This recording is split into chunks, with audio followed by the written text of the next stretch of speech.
And then further on, I finally retired from the Air Force and joined the Boeing Company, where I was assigned to the Minuteman program, where I was responsible for the configuration accounting of all the nuclear fleet of Minuteman 1, 2, and 3.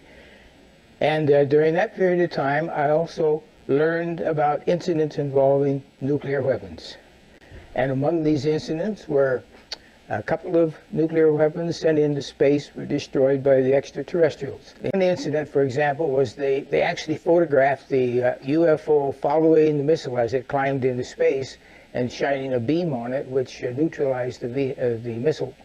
And this was recorded. It was all hushed up. They split up the team that observed it, but of course eventually the news came out, and it was later published and confirmed it. Well, there was one incident when we exploded a nuclear weapon over the Pacific, and this was in about '61, I believe. And the consternation that it caused, because it shut out communications entirely over the Pacific Basin for a number of hours in which no radio transmission was available at any time.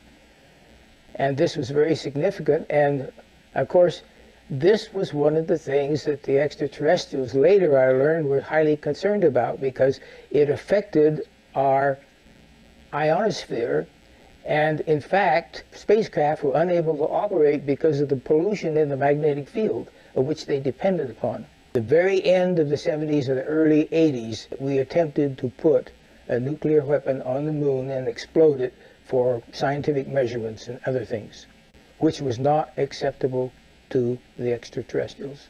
And what happened? They destroyed the weapon before it got to the moon. With reference to the incident which our government sent a nuclear weapon for explosion on the moon's surface, it was tended to, as I understand it, to assess some scientific data and reaction and so forth. The idea of any explosion in space by any Earth government was not acceptable to the extraterrestrials, and that has been demonstrated over and over.